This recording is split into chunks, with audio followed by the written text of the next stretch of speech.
Hello friends, मेरा नाम रोहित गुप्ता है और रीजनिंग में आज हम चैप्टर कराने जा रहे हैं डाइस। हिंदी में बोलते हैं पासा। चलिए बिना टाइम वेस्ट किए स्टार्ट करते हैं। डाइस या पासा दो प्रकार के होते हैं। पहला होता है मानक पासा, जिसको इंग्लिश में बोलते हैं स्टैंडर्ड डाइस।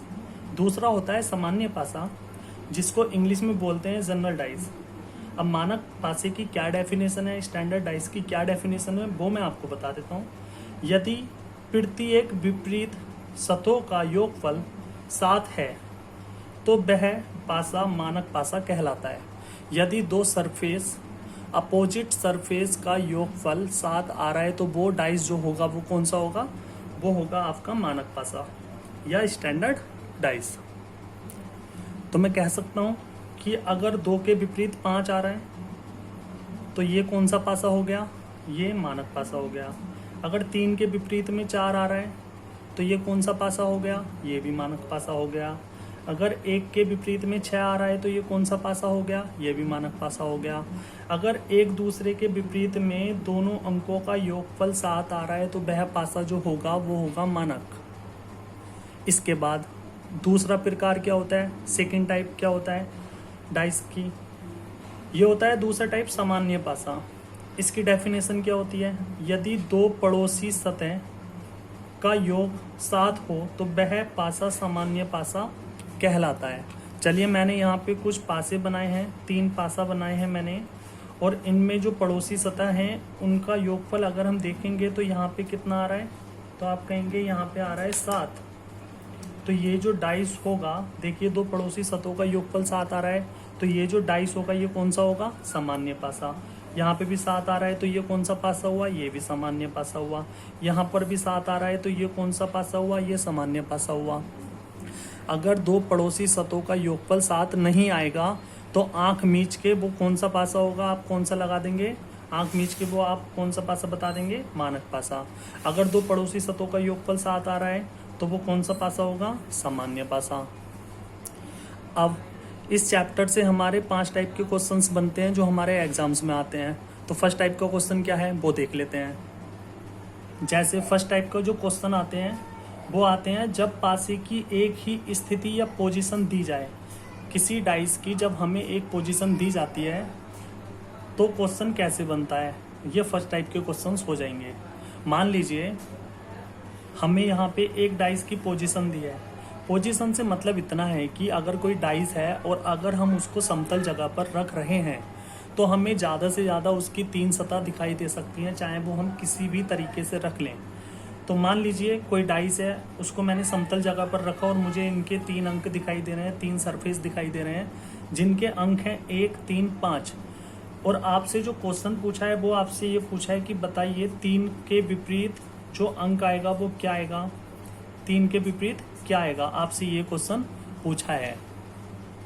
तो हमें करना कैसे है ये क्वेश्चन, तो हमें ऐसे करना है ये क्वेश्चन कि जब हमें किसी पासे की एक पोजीशन दी जाए, जैसे कि इस क्वेश्चन में दी है, और आपसे किसी भी अंक का अपोजिट या विपरीत अंक पूछे तो हमारा सबसे पहला काम ये है कि इस पासे को पहचानना कि ये पासा मानक है या सामान्य है, स्टैंडर्ड डाइस है या फिर जनरल डाइस है। और पहचानने का तरीका मैंने आपको बताया कि अगर दो पड़ोसी सतहों का योगफल 7 आ रहा है तो वो जनरल पासा होगा, अदरवाइज वो पासा क्या होगा, मानक होगा। तो यहाँ पे कोई भी दो सतह ऐसी नहीं है जिनका योगफल 7 हो, तो ये पासा कौन सा हो गया, तो हम कह सकते हैं ये पासा हो गया मानक।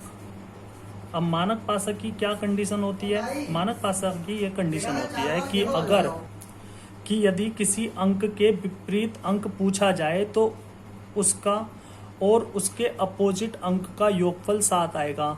जैसे यहाँ पे 3 के विपरीत पूछा है तो 3 के विपरीत क्या आएगा, 4। देखिए इसका और इसका योगफल कितना आ रहा है, 7, अगर मानक पासा है तो। अब मैं आपसे पूछता हूँ बताइए 2 के विपरीत क्या आएगा, तो 2 के विपरीत आएगा 5। अगर मैं आपसे पूछूं 1 के विपरीत क्या आएगा तो आप कहेंगे 1 के विपरीत आएगा 6। तो हम इस प्रकार से आंसर दे सकते हैं। अगला क्वेश्चन क्या है, अगले क्वेश्चन में आपको एक डाइस की पोजीशन दी है जो इस प्रकार से है 1, 4, 6, और आपसे क्वेश्चन पूछा है कि बताइए 4 के विपरीत क्या होगा। तो मैंने आपको बताया किसी भी डाइस की अगर हमें पोजीशन दी जाती है तो हमारा सबसे पहला काम होता है उस डाइस को पहचानना कि वो पासा जो है वो मानक है या सामान्य है। तो हम पहचाने कैसे, हमने देखा कि अगर दो सतहों का योगफल 7 आ रहा है तो वो पासा जो होगा सामान्य होगा। तो हम यहाँ पे चेक करके देख रहे हैं 1 और 6, दो पड़ोसी सतहों का योगफल कितना आ गया 7, तो ये पासा कौन सा हो गया, सामान्य। अब मुझसे पूछ रहा है 4 के विपरीत क्या होगा। अगर यही पासा मानक आता तो मैं 4 के विपरीत 3 आंसर दे देता, लेकिन 4 के विपरीत में ना तो 1 आ सकता है क्योंकि पड़ोसी है 4 का, और ना ही 6 आ सकता है। अब 1 और 6 के अलावा 4 के विपरीत कौन कौन से अंक आ सकते हैं बताइए भाई, कौन कौन से रह गए, एक तो 2 रह गया, एक 3 रह गया और एक 5 रह गया। तो 4 के विपरीत आंसर हमारा ये हो सकता है, 2 भी आ सकता है, 3 भी आ सकता है और 5 भी आ सकता है। एंड अगर इसी क्वेश्चन में मान लीजिए आपसे पूछे 3 के विपरीत क्या आएगा, 3 के विपरीत क्या आएगा, तो 3 के विपरीत क्या आ सकता है, 1 4 6, 1 4 एंड 6 कुछ भी आ सकता है 3 के विपरीत। उसी प्रकार 5 के विपरीत भी 1 4 6 कुछ भी आ सकता है। उसी प्रकार 2 के विपरीत भी 1 4 6 कुछ भी आ सकता है। वैसे ही 4 के विपरीत इन तीनों में कुछ भी आ सकता है, 1 के विपरीत इन तीनों में कुछ भी आ सकता है और 6 के विपरीत इन तीनों में भी कुछ भी आ सकता है। Okay, thank you so much class.